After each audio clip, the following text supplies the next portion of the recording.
नमस्कार मित्रों, आपके अपने YouTube चैनल में आपका स्वागत है। आज की जो कहानी है, आज का जो प्रसंग है, बड़ा ज्ञानवर्धक है, बड़ा मोटिवेशनल है। इसलिए वीडियो को पूरा देखें ताकि आपको संपूर्ण जानकारी हासिल हो। आज जो कहानी मैं आपको सुनाने जा रहा हूँ, ये कहानी एक सारस और उनकी पत्नी की कहानी है। ये कहानी बड़ी प्रेरणादायक है। इस कहानी को सुनने के बाद आपके घर में कभी भी किसी भी प्रकार का कोई कलेश नहीं होगा, कोई लड़ाई झगड़ा नहीं होगा। आपके घर में सदैव सुख शांति बनी रहेगी। इस कहानी को आप खुद सुने, अपने परिवार वालों को सुनाएं, अपने बच्चों को तो जरूर सुनाएं। इस कहानी को सुनने के बाद आपके बच्चे वो अच्छे संस्कार वाले होंगे। आपके बच्चे कभी भी कोई गलत ऐसा कार्य नहीं करेंगे जिनकी वजह से अपने माता पिता का सर नीचे को झुक जाए। इसलिए अपने बच्चों को इस कहानी को जरूर सुनाएं। कहानी शुरू करने से पहले जो लोग हमसे नए जुड़े हैं वो हमारे चैनल को सब्सक्राइब करें। शुरू करते हैं आज की प्यारी सी कहानी। एक पानी के तालाब के किनारे एक सारस का जोड़ा रहता था। उनका जीवन बड़ा सुखमय था।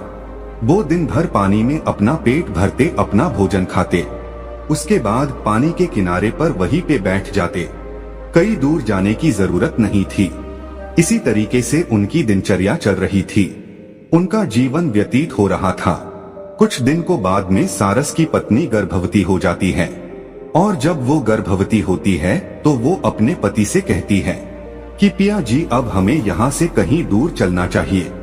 हमें किसी ऐसी स्थान की तलाश कर दीजिए जहाँ पर हम सुकून से रह सके और लंबे समय तक रह सके, क्योंकि आज के बाद सिर्फ आप ही भोजन लेके आओगे। मैं सिर्फ अपने अंडों पे बैठूंगी। आप हमें और हमारे बच्चों को भोजन लाके देंगे, तभी हम भोजन खा पाएंगे। तो हमें ऐसे स्थान की जरूरत है जहाँ पे हमें भरपेट भोजन मिले, पौष्टिक भोजन मिले। तो सारस अपनी पत्नी से कहता है कि प्रिय, इस तालाब के अंदर भी बहुत सारा भोजन है जो हमसे कभी भी खत्म नहीं होगा। इसलिए आप निश्चिंत रहें, आप चिंता न करें। वो सारस अपनी पत्नी को ये बातें कहता है कि तुम चिंता मत करो, तुम शांति से रहो। कुछ दिन निकलने के बाद उस सारस की पत्नी अंडों को जन्म देती है। जब वो सारस की पत्नी अंडे देती है, अंडे देने के बाद वो सिर्फ अंडों पे बैठ जाती है और अब अंडों पे बैठी बैठी अपने पति पे हुक्म चलाती है। अब उसको जभी भी भूख लगती, अपने पति से कहती और बड़े रौब से वो कहती कि जाइए हमारे लिए और भोजन लेके आइए। अब उसका पति तालाब के अंदर जाता और मछलियां वगैरह ढूंढ के अपनी पत्नी को लाके देता। अब उस सारस की पत्नी जैसे ही उसका पति भोजन लाके देता, वो तुरंत खा जाती और फिर से अपने पति को हुक्म देती कि अभी मेरा पेट नहीं भरा है, इसलिए आप और भोजन लेके आओ। तो उनका पति फिर से जाता और फिर से ढूंढ करके अपनी पत्नी के लिए वो भोजन ले गया था। अब वो जैसी लाके देता, तुरंत उसकी पत्नी खा जाती और फिर से अपने पति को हुक्म करती कि जाओ फिर से भोजन लेके आओ, अभी मैं बहुत भूखी हूँ। अब उस सारस को अपना पेट भरने के लिए भी भोजन नहीं था, क्योंकि वो जितना भोजन ढूंढता उतना ही अपनी पत्नी के लिए ले जाता। खुद नहीं खाता, अपनी पत्नी को ले जाके खिलाता। लेकिन उसकी पत्नी दिन भर भोजन करती, उसके बाद भी उसका पेट नहीं भरता। जैसे ही उसका पति भोजन लेकर आता, तुरंत उसको दूसरा ऑर्डर कर देती। वो कहती कि तुरंत जाओ और भोजन लेके आओ। अब उसका पति दिन भर इसी काम में लगा रहता। पानी में जाता, पानी से भोजन ढूंढता और अपनी पत्नी को लाके देता। उसकी पत्नी तुरंत खा जाती, फिर ऑर्डर कर देती कि और लेके आओ, अभी मैं बहुत भूखी हूँ। तो फिर पानी में जाता और फिर से डुबकी लगा करके वो भोजन ढूंढता और फिर से लाकर अपनी पत्नी को देता। तब उसकी पत्नी फिर से खा जाती और फिर से ऑर्डर देती।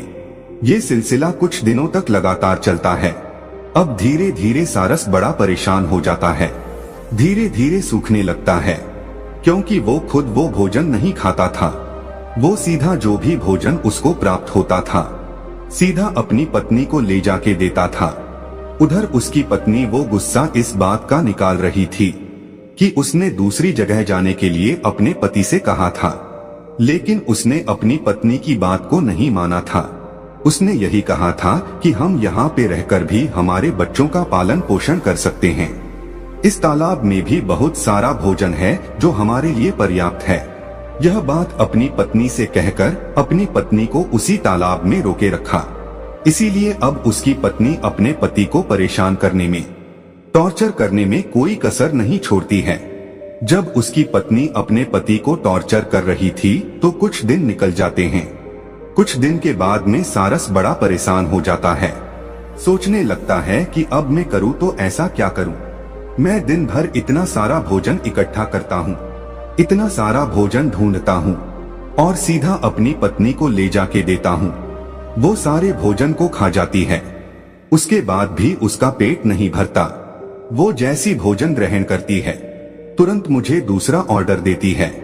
कहती कि तुरंत जाओ और तुरंत और भोजन लेके आओ, अभी मैं बहुत भूखी हूँ।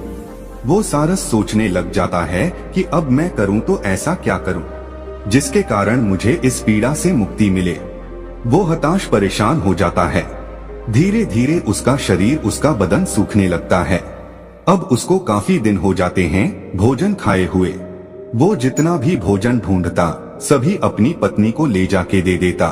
खुद भूखा प्यासा रहकर भी दिन भर पानी में भोजन की तलाश करता और जो भी भोजन उसको प्राप्त होता उसको तुरंत अपनी पत्नी को ले जाके देता। इसी तरीके से अब वो सारस धीरे धीरे बिल्कुल सूख जाता है। अब उसकी हालात इतने खराब हो जाते कि वो चलने के काबिल भी नहीं रहता, दौड़ने के काबिल भी नहीं रहता, उड़ने के काबिल भी नहीं रहता। लेकिन उसकी पत्नी को उस पर बिल्कुल तरस नहीं था, बिल्कुल दया नहीं थी। अब तो कुछ दिनों के बाद उसके बच्चे और हो चुके थे। अंडों से बच्चे भी निकल आए थे। अब तो बच्चों को भी भोजन ले जाके देना पड़ रहा था, साथ में उसकी पत्नी को भी भोजन ले जाके देना पड़ रहा था। पहले तो वो सारस बीच बीच में थोड़ा भोजन खुद खा लिया करता था, लेकिन अब तो उसके बच्चे भी हैं और उसकी पत्नी भी है। अब तो वो एक निवाला भी नहीं खा सकता था।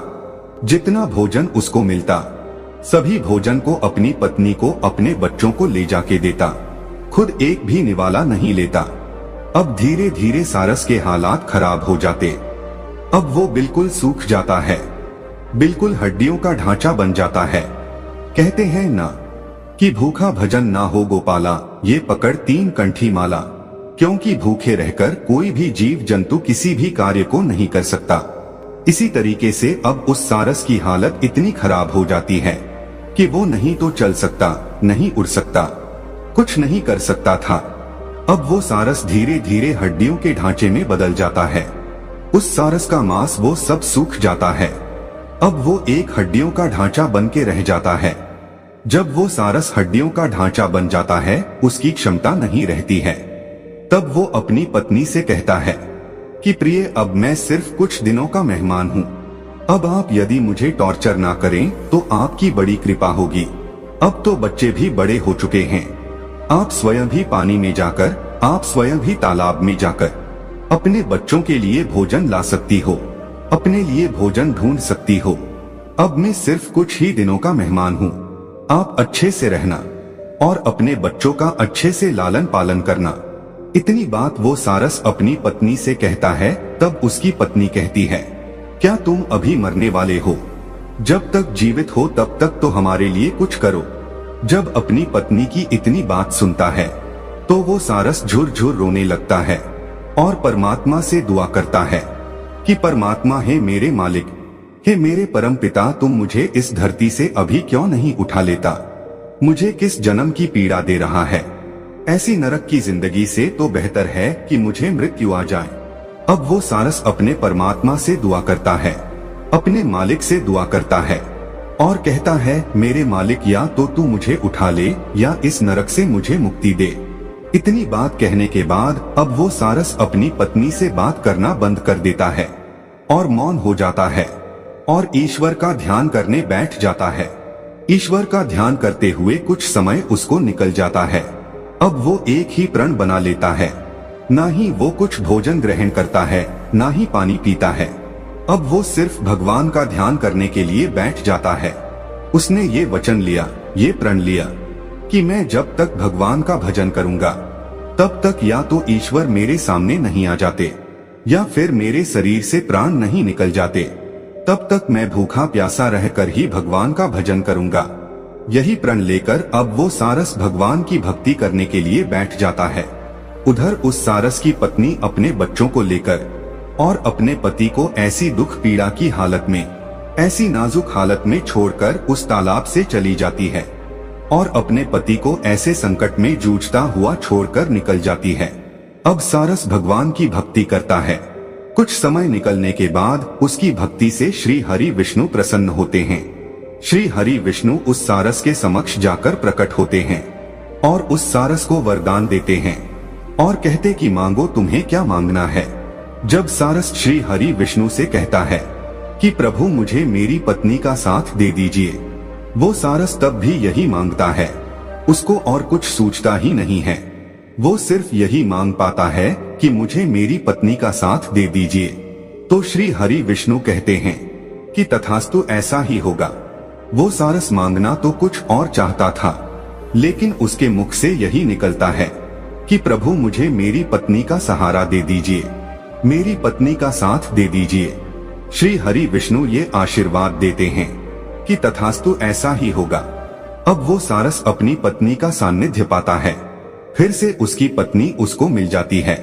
श्री हरि विष्णु की कृपा से उसके बच्चे और उसकी पत्नी उसको फिर से मिल जाती है और वो अपनी पत्नी के साथ दुख पीड़ा झेलता हुआ अपना जीवन व्यतीत करता है। और एक दिन ऐसा आता है कि वो सारस मृत्यु को प्राप्त हो जाता है। दोस्तों, आज भी सारस जो है, अंडे देने के बाद कभी भी भोजन लेने के लिए नहीं जाती। वो सिर्फ अंडों पर बैठी रहती है, हमेशा 24 घंटे। उसका पति ही उसको भोजन लाके देता है और जब उसके अंडों से बच्चे निकलते हैं, तब भी उस सारस का पति अपनी पत्नी को और अपने बच्चों को पानी से भोजन ढूंढ के लाता है और अपनी पत्नी को अपने बच्चों को भोजन खिलाता है। वो तब तक खिलाता है जब तक सारस के बच्चे खुद भोजन ढूंढने और खुद पानी में उतरने के काबिल नहीं हो जाते। तब तक सारस अपनी पत्नी को और अपने बच्चों को स्वयं भोजन लाके खिलाता है, क्योंकि ये श्री हरि विष्णु के एक आशीर्वाद के कारण हुआ है। उस वक्त यदि वो सारस कुछ और मांग लेता तो हो सकता है वो अपने बच्चों का, अपनी पत्नी का लालन पालन नहीं करता, लेकिन उसने श्री हरि विष्णु से यही मांगा कि प्रभु मुझे मेरी पत्नी का साथ चाहिए। तो भगवान ने उनको ये आशीर्वाद दे दिया कि तथास्तु, ऐसा ही होगा। उसके बाद से सारस कभी भी आपको अकेली नहीं मिलेगी, वो हमेशा जोड़े में मिलेगी। जहाँ भी आपको नजर आएगी वो जोड़े में नजर आएगी। अकेली सारस आपको कहीं पे भी ढूंढने को नहीं मिलेगी। दोनों पति पत्नी का जोड़ा आपको हमेशा नजर आएगा। और जब वो अंडे देती है तो खुद अंडों पे बैठ जाती है और सारस अपनी पत्नी के लिए भोजन ढूंढ के लाता है और खिलाता है। इसी तरीके से उनका जीवन व्यतीत होता है। दोस्तों, ये कहानी अब समाप्त होती है। तो दोस्तों, यह कहानी आपको कैसी लगी हमें कमेंट सेक्शन में जरूर बताना और अच्छी लगी हो तो इस चैनल को सब्सक्राइब जरूर कर लेना।